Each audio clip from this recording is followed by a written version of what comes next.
Good morning, lovely people. How are you all today? I hope you're well.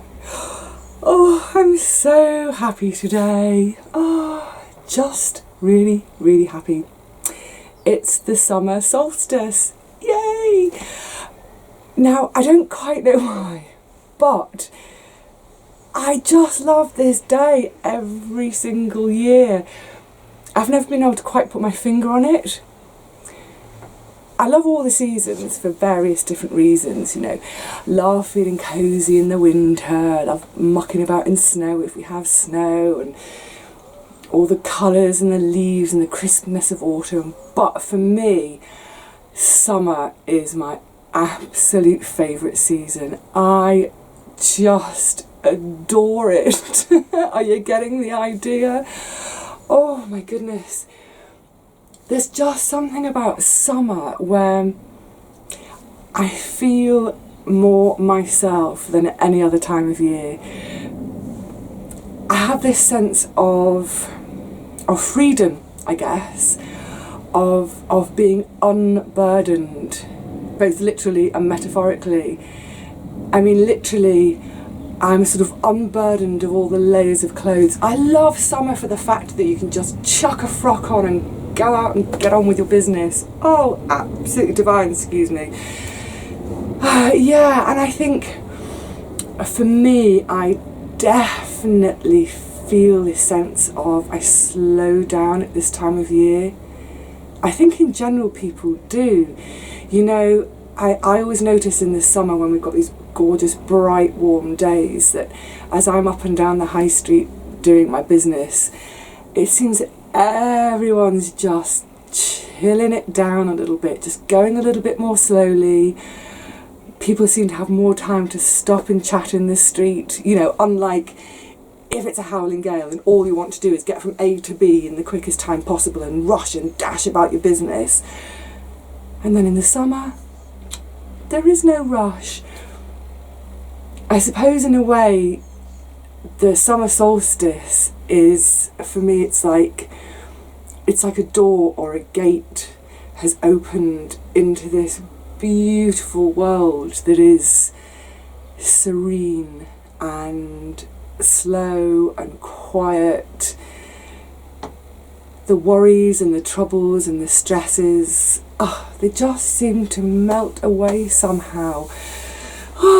It's kind of like, do you remember when we were all kids and you'd be at the beginning of the long school summer holidays? Oh God, wasn't that the best feeling in the world? I loved it. This long days and days and days stretching ahead of us with nothing to do but play in the dirt. I mean, I didn't mind school.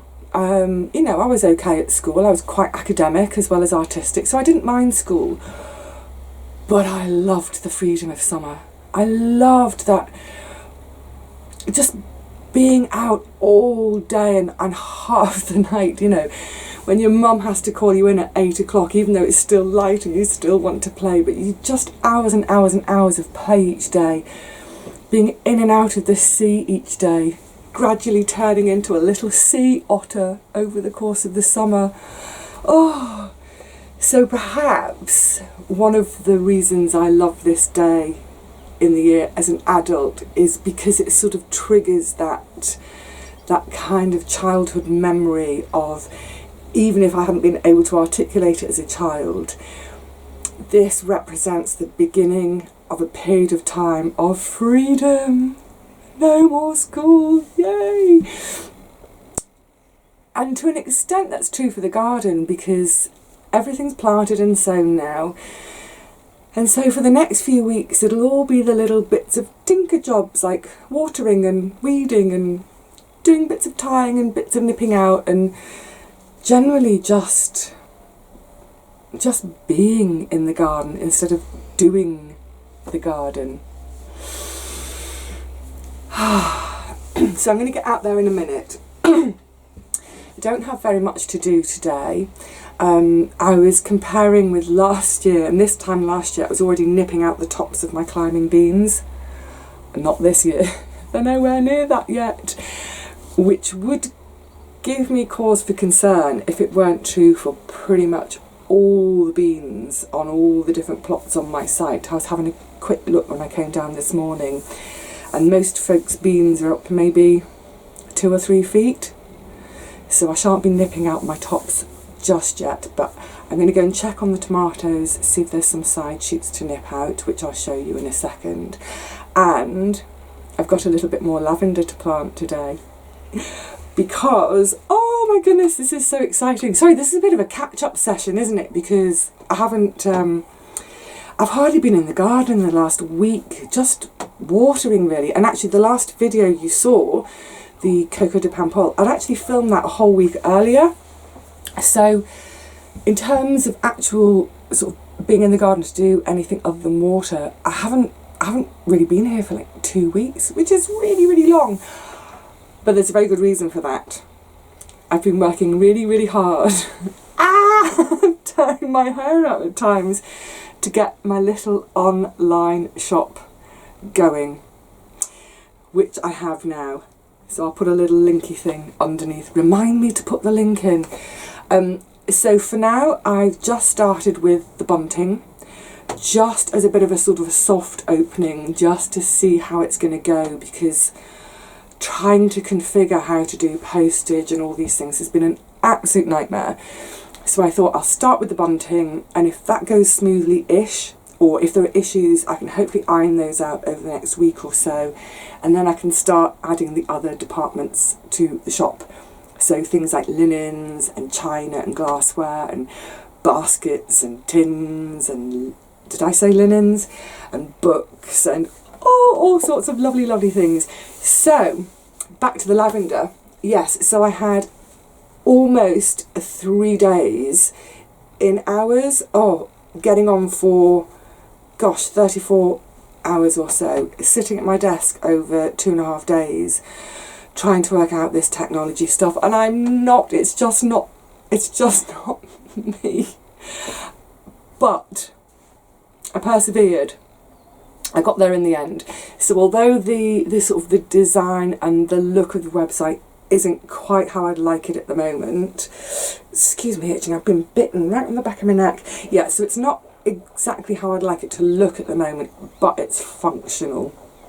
And I'm so proud of myself to even get it to that stage. Listen, if I can do that, anyone can, because honestly, I'm such a troglodyte when it comes to computers and technology and what have you. So the shop's gone live and I've had my first few orders. Now, most of the money from these orders is going to be ploughed back into the business, as it were, because I've had some initial costs and setup and what have you. However, I did siphon off a tenner to get some more lavender plants because I got a really good deal locally, and I thought, you know what, that's going to be my present to myself for persevering, because I really, really, really, really needed a reward after all that. Anyway, so that's up and running. I've got some lavender to put in today and other bits and pieces. Not a huge amount. Oh, beautiful breeze wafting in. I love it. And talking of the bunting, it's all flapping in the breeze. Love it.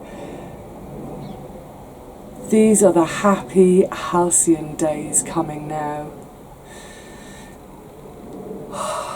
Right, before I just disappear in my own reverie, let's go and see what needs doing in the garden. Gosh, it might be too bright to pick up the colours, but I decided as well, having made so much bunting to sell, that I'd keep some back for myself. So this is one of the designs called Gare du Nord, because it has some very special fabric in it, which was bought on a flying visit to Paris, and I had a few minutes to catch my train. And it's a wonderful, wonderful, the sort of the fabric quarter, as it were, which is very near to Gare du Nord. So yeah, I thought I'd give myself some new bunting for the outside of the shed for the summer, as well as my little lavenders. Let's go and have let's go. I'm so lost for words today. I'm all giddy, but we'll go and have a look at the lavenders. It's getting a wee bit breezy this morning, so I hope the sound's going to be okay. Now, you probably haven't seen the herb bed for a little while, but it's starting to fill out. So the new lavenders are going to go down this side to match their counterparts on the other side. I've started laying out now for where I would like the path to be in the middle, just to give me access. Can you see at the far end there, I found one of those barley rope edging stones in a pile of rubble. So I thought, well, that can be the end of the path, and then the rest of it out of bricks maybe. I'll have to start scavenging in the skips. But the lavender is flowering, it's gorgeous. And then that scabious that was a division from a friend, that's coming along. As I say, everything's starting to fill out nicely now. The hyssop, and the borage has been flowering. Such pretty little flowers. And what I've noticed already in this bed, which is exactly what I wanted, well, one of the things I wanted, is the bees have been going mad for it. So when I'm just sitting over there on the deck, it's such a nice view, and it's so lovely to just sit and hear the bees buzzing away. Lovely. So from this side, I'm going to keep the hedge lowish, and then bigger things can pop up behind. I kind of think now that the tansy need to have been a little bit further away from the lavender, but I didn't have the lavender then, never mind. I've direct sown a load of calendula in little gaps as well, because I just think the orange of the calendula is going to work really, really well with the purples and blues of all the other planting in here. The only one that's not doing too well, oh look, there's a random rose de Berne tomato. The only one that's not doing quite so well at the moment is the sweet Sicily. I mean, there's new growth there, but it's just slow, I guess. Patience is the order of the day. There's no hurry with this bed. This is a sort of semi-forever bed. And look, the fennel is so beautiful. Absolutely. What a stunning plant. You know, if you were having a herbaceous border in your garden with all sorts of flowers, think about having some fennel as well. This foliage is absolutely magnificent, and it will get to easily a metre, if not taller. This fennel, by the way, is the fennel you grow for seed as opposed to the bulb fennel. The bulb fennel is, where is it? It's over there. Can you just see it's all starting to come up? I've done a couple of sowings now. But this one, it doesn't form a bulb as such, but gorgeous big seed heads, and I will gather the seed and I'll use the seed for tea. So yeah, it's all starting to come together. It'll look great once I've got these lavender in as well, and then I'm thinking maybe one more lavender either side, just either side of where the path opens up. All I need to do now is to find some bricks. Yay! The deck's starting to fill out a bit too. Some of my seeds are finally starting to come up, but we'll have a look at that properly at the beginning of July when I do the little tour, just to see how, hopefully everything will have come on a bit by then. Okay, let's get these lavender in, and then I can move on to beans and tomatoes.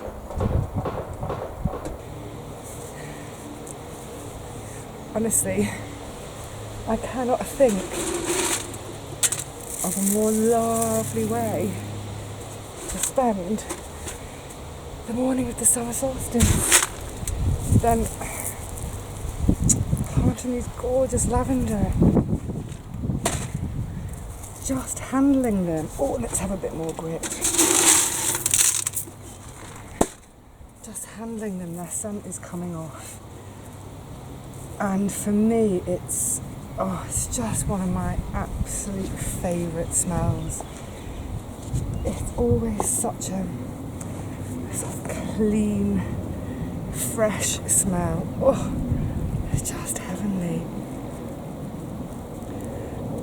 Last summer, when my sister and I had our trip to Nice in Provence, one of the things that I was really looking forward to was seeing the fields of lavender, and it was gorgeous. I think travelling by train, one of the reasons I love it so much is you can actually get to see the landscape changing as you travel, as opposed to taking off in London and landing in the middle of it.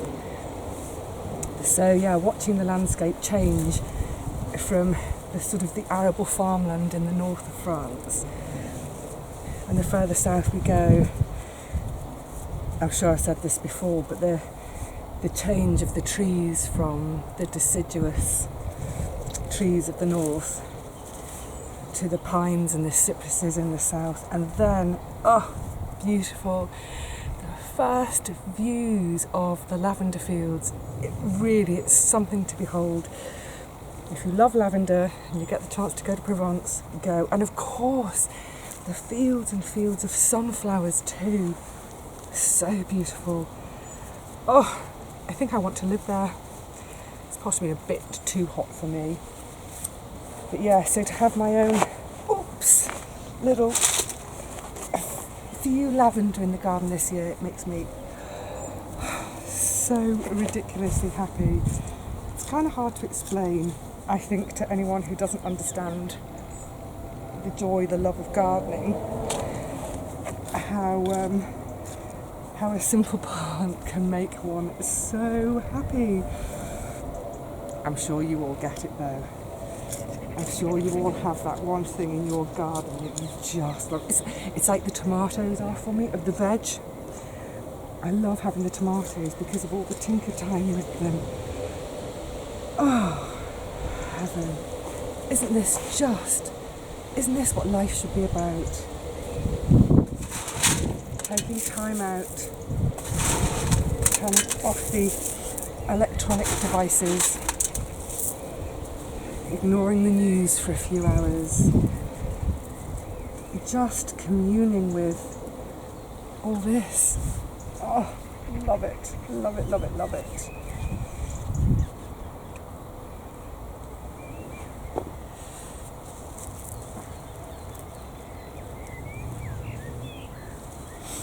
And you know, yes, I do get aeroplanes overhead here, but I'm so used to it. For the most part, I kind of don't hear them, if that makes sense. It's all about what you want to tune into, isn't it, I guess? And right now, I'm tuning into the sound of the birds and the occasional buzz from a bee doing its business.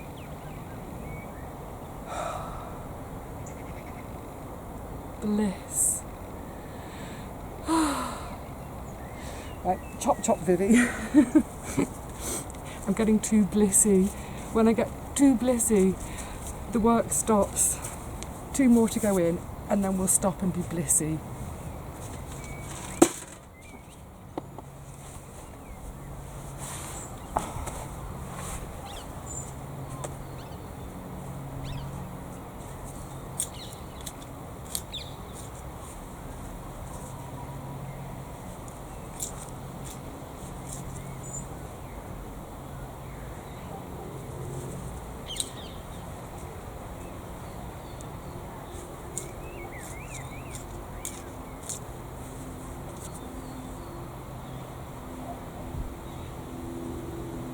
Wow, this is turning into such a beautiful day.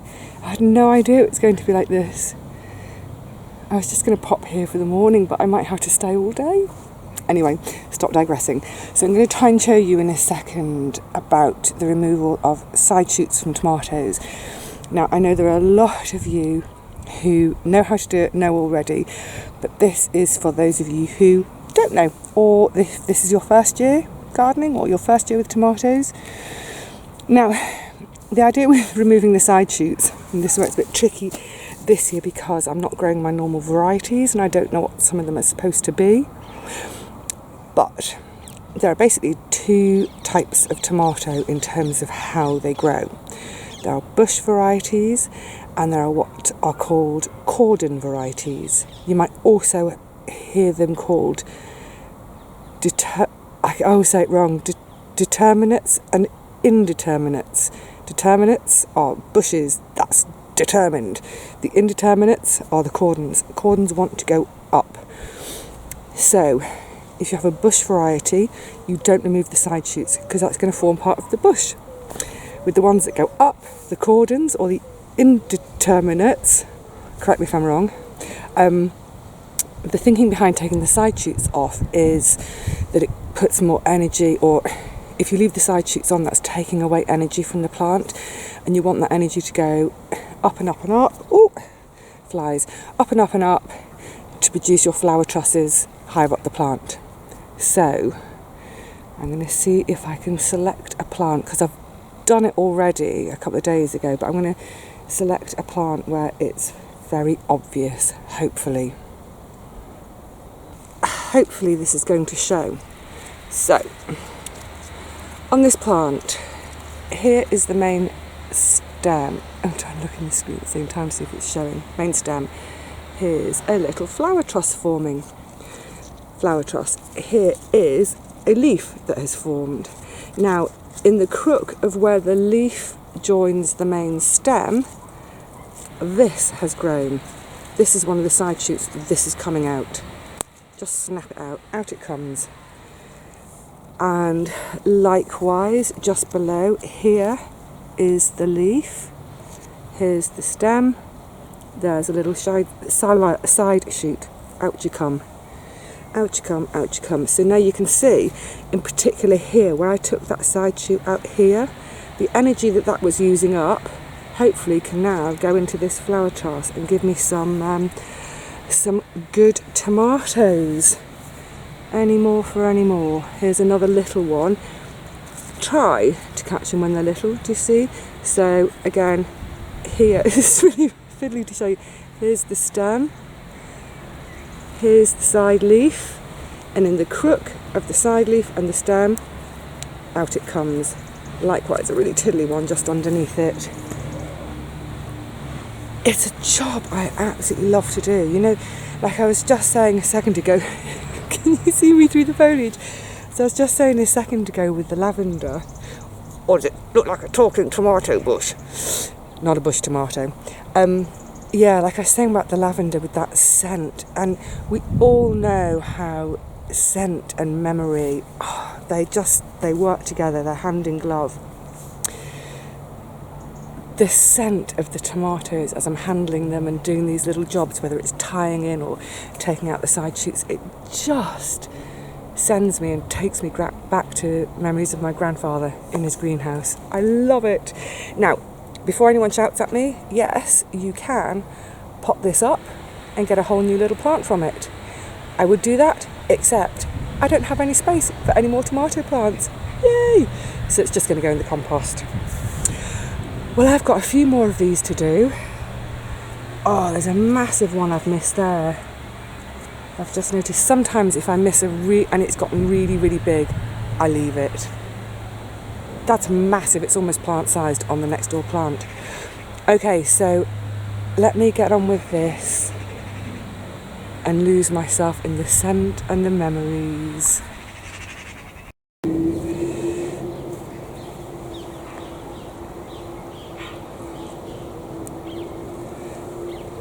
Actually, it's also such a lovely job this.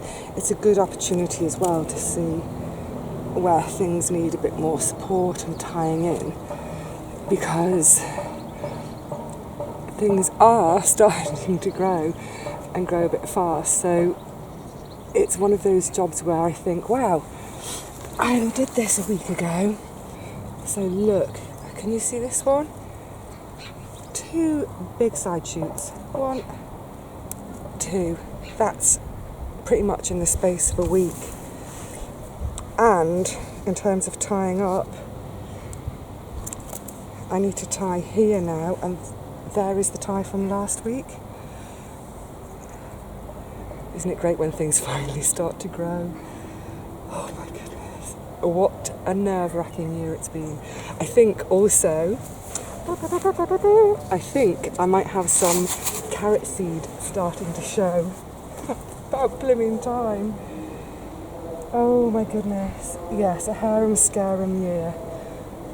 Now this looks like it wants to be a bush, so yeah, I'm just going to give it a bit of a tie-in. I don't know how to tie that bit. Oh dear.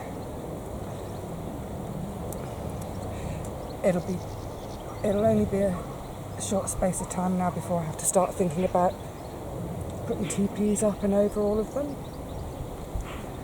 before they get too crazy. That's the other lovely thing about tomatoes. I just love how crazy they get. Now, oh my goodness, yeah, I just have no idea whether these want to be bushes. This one came from a tomato from a market we have in London called Borough Market. Some of you may have heard of it, some of you may have been there. For us who live in London, we're lucky enough to be able to go there whenever we want, and it's a gorgeous food market. I say food, I should call it a foodie market. There's loads of specialist sellers there, so oils and cheeses, and there's a fantastic guy there. The fun guy is a fun guy selling the most amazing mushrooms. Anyway, so this is a tomato that came from Borough Market by my neighbour over there, Catherine. So when she gave it to me, she doesn't know what it is. It was big when she bought the tomato, so she's called it, oh sorry, I'm in the wrong one, this one. So she's just called it Borough Giant. So that's why we don't know whether it's a cordon or a bush. I think I'm going to start treating it like a bush because it looks like it wants to be. I think that's the other fun thing. Over the years as you garden, you get to know the varieties you like, get to try different varieties, and then you get into that fun thing of, you become a bit of an expert in one particular veg, and then you can share with your friends. So, I've generally only done 2 or 3 varieties of tomatoes, whereas, say, Catherine, who's giving me this, likes to try all sorts. She's a real foodie. So that's great that I can get to try it. Conversely, I'm a bit of a squash-aholic, so I've probably got about 10 different types of squash. It's great. It's great when you find a veg that you really enjoy, and then you can start experimenting with different varieties, and then you can become the mini expert in your little allotment community. So everyone can come to you for the tomato advice, or the squash advice, or the bean advice. Yay! Love it. I'm getting all reverie again. I'm getting too blissy. See, that one looks like it wants to be a bush as well. Gonna leave that one too. It's gonna be crazy. There's gonna be big ones, little ones, black ones, yellow ones. I think one of those over there is gonna be a green one. Can't wait.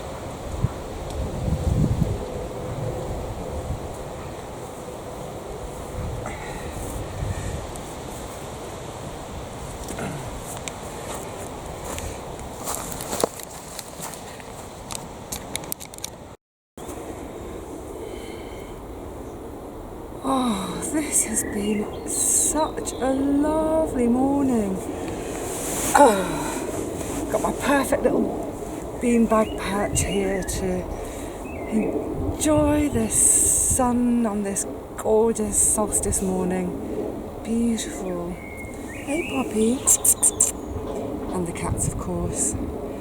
And I just had a little visit from Gary, and we were just talking about things that are finally starting to grow and things that still aren't. So still no sign of parsnips and carrots, well maybe 2 or 3 carrots, but just both feeling generally a bit more optimistic about things now. The things which are obviously not going to work this year, well, forget them. Now, on the subject of so many sort of fails this year and so many little setbacks and things which haven't gone according to plan, I was just told the other day that I've been put forward for our allotment competition again this year, but actually I think I'm going to ask them to withdraw me from it, because so the way it works is we don't nominate ourselves, we get nominated by our committee. So all the different sites, they nominate 3 plots for each category, like newbie, established, what have you, and then judges from other sites come around and have a look, and of those 3 they declare one the winner. Now, I'm not really into competition anyway. I'm sure I said that last year with last year's competition. I'm very competitive with myself, so if I've done something well in the past, I want to do it even better next time, or if I've had a fail in the past, I want to have a success at it. But in terms of competing against other people, I don't know, I just don't like it, and I think it's, in some ways, it's been such a hard year this year to get the garden to just grow at all, that I think in a way the last thing I want is for someone to come and look at my plot and say, no, that fails. You know, to look at another plot and say, that's the winner, Vivi's is the failure. You know, there've been times this year when, well, as you know, especially towards the end of last month, when I was really worried about the plot and in terms of my food supply. And it's taken a lot of kind of, come on, Vivi, to myself to get over that worry and glitch and carry on and say, yes, it is going to work. It is going to give me food. My plot is a winner in my eyes. Every plot is a winner for everybody who is fortunate enough, you know, to have a garden, to have a space to grow veggies in. We're all winners who have that. So yeah, I think psychologically, I don't think my veg are up to standard this year in terms of for someone else to come along and judge them. I don't want to be judged. These veg will be good enough for me. They're going to provide food. That's the only thing that matters. So yeah, I think I'm going to ask the committee to withdraw me. You know, in the grand scheme of things, who cares? You know, I don't care. I don't care. It was nice. Thank you very much last year, but all I care about is the fact that I've got a garden to enjoy on a day like today. It's so gorgeous. We're getting intermittent cloud now, which is going to get more and more cloudy as the day goes on, apparently, which is great because I need to water. But before I do, I'm going to do what we should all do who are lucky enough to have a bit of outside space to grow our food in. I'm simply going to sit and enjoy it, and enjoy everything else that enjoys the garden, whether it's birds or insects, even the cats to an extent. They're all hiding under various bushes, getting a bit of shade. So, on this beautiful solstice day, I'm going to say cheerio to you all for now. I hope you're all enjoying this longest day of the year. I hope you will all have beautiful summers ahead of you, full of gorgeous, long, languid days with nothing better to do than just sit. And for those of you in the southern hemisphere, happy shortest day to you. It's all going to get longer from now on. Hooray! So we can all be happy for today. I will see you all again really soon, I hope. Maybe a little while. I've got a lot of postage to do. I've got lots of parcels to make up. Thank you to everybody who's given me that first flurry of orders for the bunting. I'm so delighted. I'm shocked and delighted. It's brilliant. So I will see you all again soon, I hope. But in the meantime, I need to get off to the post office, and you all need to enjoy this beautiful, longest day of the year. Cheerio.